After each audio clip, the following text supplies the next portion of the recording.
happening, everybody? We're going to check out Craig's first generation Camaro. So he's been building this car for a little bit, and he brought it to us to get it all wrapped up, wired, and ready for drag and drive. So it's got cameras on it. We'll go over that here in a minute. And this is a big tire car, wheelie bars. It also has an SMX in it. So I think it's a 550 inch or something. What was it? How much? Daniel, what was it?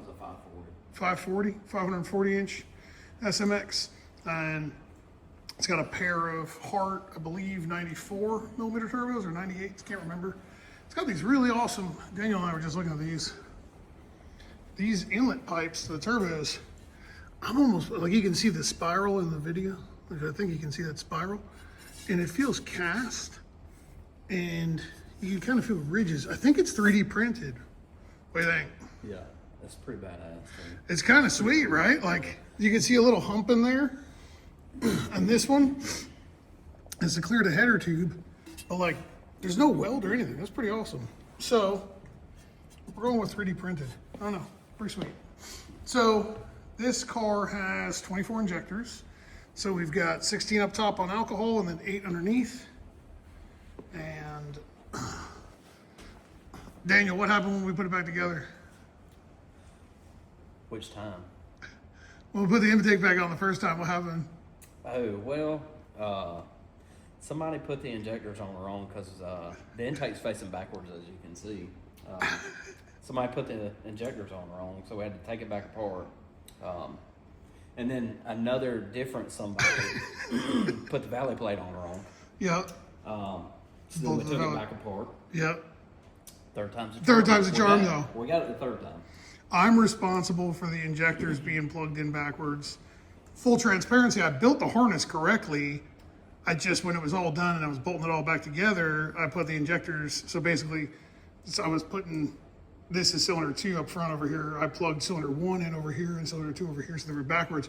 So when we were testing them, I was at Daniel and I was like, do you feel that one? He's like, no, I don't hear that one. And he unplugs it and I was like, that ain't it. And I was like, oh, dang. So that added, a little bit of time, but. You got 2 out of 3 though, so that's really 2/3. Yeah, honestly, and what more could you ask for? You know what I mean? But see, even we make mistakes. Obviously, we caught it well before we even tried to fire the car up, but because we test everything before it goes in, but it was just something simple as plugging it in wrong. So anyway, 16 injectors on alcohol. They're run off of Holley drivers, and then the 8 injectors underneath on pump gas. They're ran straight from the ECU. So it's got flex fuel. So when the pump gas system has a little bit E85 in it or whatever, we can modify all that. We put a bulkhead here, very short on, you'd think it's got like a lot of room. Like there's no firewall room because behind the firewall is like really, really, really busy. Very busy. It's a lot less busy than it was. Yeah, there's just a lot of hoses on this thing. Really. Yeah, there's just so much hose and fittings on it. It's just because of the way the cooling system works on the SMX. So if you're not familiar with the SMX, this is Steve Morris's billet 481X, basically with water. So they pump water in to the cylinder head here, out of the cylinder head there, into the block, and I don't know, one of them. I know, maybe that's, yeah, never mind. Yeah, that's the water out, water in, and then that's a water line too. Man, I can't remember. There's a lot of water hoses everywhere. When we plumbed Allen's, it took forever trying to figure out what went everywhere. So there's water hoses everywhere. There's 2 4-way splitters down here, 2-way splitters down here, right down there. There's tons of stuff everywhere. So it gets real busy. You got your dry sump tank and your alcohol fuel cell. And then you've obviously got 2 separate fuel systems. So everything that goes along with that. Peterson oil primer works fantastic. Would it make 60 pounds in like 2 seconds? You know, it works really good. Barely spinning the thing too. So it's also got a Pro 600 on it. So a CDI system. Coils are down here. Yeah. I blew my back out here, so I'm a little crippled. We've got turbo shaft speed right back there. We've got exhaust back pressure per side and 202s. We've got, I don't even want to talk about these things, but we have E-gates. You can see it there. There it is. Charge pipe, E-gates. You see how tight everything is in here, right? So, like we had to mock this up a couple of times to get this right. Whoops. But like your bulkhead is right here for the engine harness. It just misses and goes down and underneath, and then it stays tight through there and then pops up underneath the intake manifold. So it's got a rife block for pump gas. There it is. Pump gas or S fuel, street fuel, race fuel, oil, and then the map sensors all the way down there on the right hand side. Flex fuel up here. So we got, well, a lot of stuff going on in here. A lot, like a real lot. Let's check out some of the other stuff inside this car. So, what do we got inside? Daniel, give us a little tour. This one's a little different as far as keypads and stuff. Yeah. So what do we, nobody can see. You want me to put Hit him with that stunner light. Where's it at? Which one is it? Up top. Is it up top? Yeah. Yeah, There we go. All right, so it's got an all carbon interior. I don't know who built the chassis on this, but they did a really nice job. That's a nice chassis. Yeah. So we've got, zoom out a little bit. Here we go. He's got the center console area is pretty slick. Got a lot going on. Yeah, I do like the way that. I mean, the concept's really cool. It's got one. Yeah. So there's one connector right there. Connector right there, and that's all of your basically center console area. Yeah. So like you'd pull this quick pin out, and then you can pull this whole unit off by just pulling that one Deutsch 12-way. Pretty cool. So then we got cigarette lighters. This is the power feed going into it, and then we've got a 12 POS over here. yeah. So we've got a 12 position over there, 8-button cane keypad to go to the PDM, and then what do we got there? This is a really cool trailer brake. Yeah. Who makes that one? Red Arc. Red Arc. Yeah. Yeah. That's probably the simplest trailer brake controller you can buy, I would imagine. It's Yeah. Two wires, right? Dude, it's 2 or 3 wires and it's good to go. And it works really well. So it's got a little Ethernet cable here to go back to your controller. We have the controller mounted where? It's mounted in the tunnel, kind of hidden right here. Everything's kind of hidden in the tunnel. Yeah. This car was wired before it got here, and we pulled all the wiring out of it. Yeah. And some of the layout on it was pretty cool, actually. Yeah. Like, this was cool. The shifter bolt, or the Yeah, shifter they got like a little shifter connector back here. So we left it runs that. like all your buttons, your Yep. shift solenoid. Yep. Yeah, so if they want to pull the shifter, they can pull that out. People are probably going to ask, what's this? That is a fuel shutoff. So, kind of like some of the top fuel cars use and dragsters and whatnot, they use a fuel shutoff. So that'll throw a valve up front and it'll shut the fuel flow off to the engine. So. Show them all right over there. Oh yeah, we got a lot going on here. And then we didn't even look behind the dash. Behind the dash was pretty wild too. So we've got 1 injector driver, 2 injector drivers, USB bulkhead.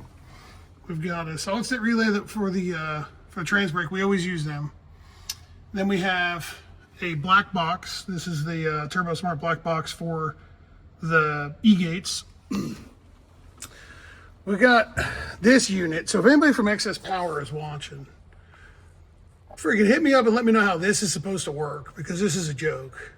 We cannot for the life of us figure out how to make this thing work and change and do anything. I mean, it works, it just doesn't do anything.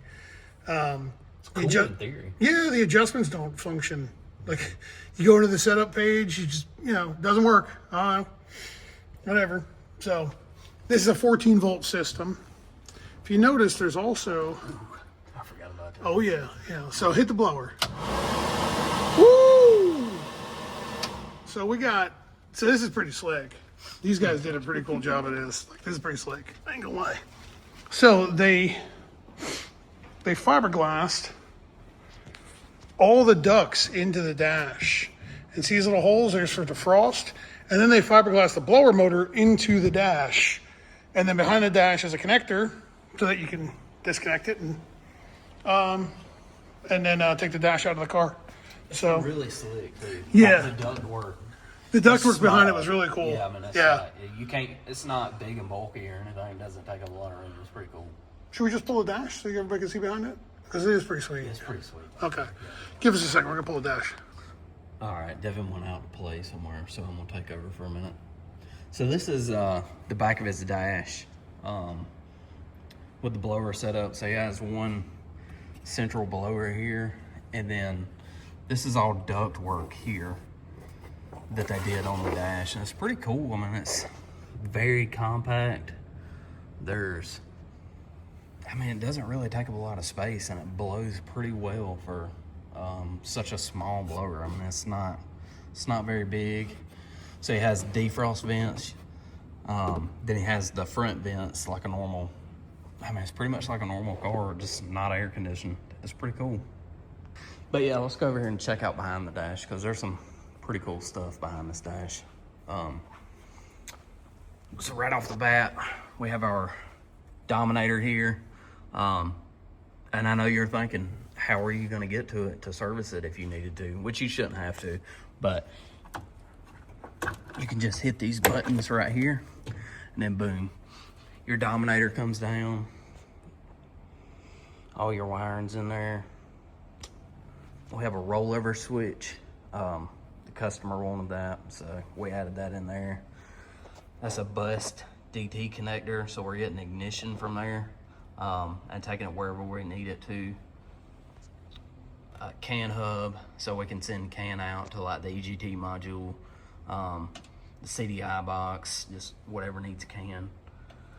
And then over there we have our PDM 28 and also an EGT module back there. So let's walk over there and check that out. I also thought this was pretty cool. The dash, just pull that pin out, and then the dash folds down. I'm in trouble. Here comes Devin. Show them all that? Yeah. It's pretty sweet, right? It's pretty sweet. The EGT module folds down just like the Dominator does. Then there's our PDM 28. Behind the dash on this car is it's cool. It's a lot of, I'm sure it took a lot of thought for these guys to think of these ideas like this, like the fold down EGT module. We added that in there, but the Dominator over there is pretty nifty. Bing. Oh, we got a rollover switch, Bill. Yeah, I just touched on that a little bit, but you can tell them more about it. No, that's fine. I mean, it's a rollover switch. So if this bad Larry rolls over, it should kill the power. It'll kill everything in the ECU. Yeah. So, We also have some toggle switches up here. That's yep. So, you show them how this disconnects and show them the dash. I showed them the dash. I didn't show them how it Yeah, so disconnects. they got a bulkhead here. And then all you do is just unplug this when you're pulling the dash. So, Yeah, the dash is pretty cool. yeah. It's pretty clean back here, though. Yeah. For as busy as it is, you Yeah. know, for as busy as it is, it came out really good. It's definitely busy. There's a lot going on behind there. Yeah. So, yeah. So yeah, what do you think? Came out pretty good. Let us know in the comments what you think here. Show them the camera stuff. Oh yeah, cameras. So, peep this. So, they 3D printed these mounts for the cameras, which match the contour of the car and everything. Really nice, right? The problem is that when you go to remove these doors, you have a camera lead that you have to do something with. So there's the camera lead coming through. And then what we did is we drilled and mounted, a Deutsch DT4 flanged connector into the door. So when he wants to pull the doors off, all he does, unplug that, pop the door off. So good idea if you've got like power windows or power door locks in your carbon doors, you could do that. So instead of relying upon contacts or something like that. So this car worked out really good because there was enough space. A lot of cars don't have enough real estate in here, but this one did. So yeah. Let us know what y'all think. Obviously, turn signals, turn the screen on, full screen, put it in reverse, you know, all the normal street car stuff. So, Something that's not on. Show me stuff. Oh, hit him. Hit him. Are they? They on? Oh, god dang, we got red, bro. They're sweet. I like them.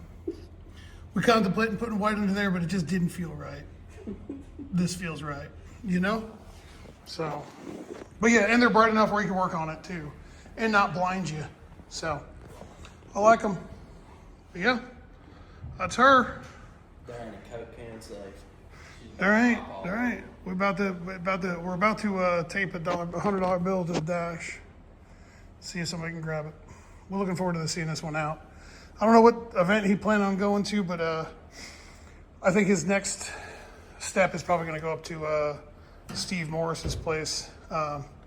Hopefully my tune-up is close enough because it starts and runs really good right now.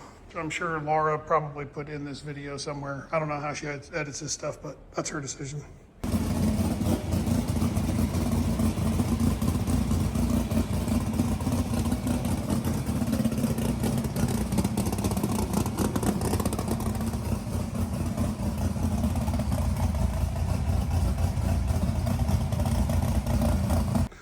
But all right, see ya.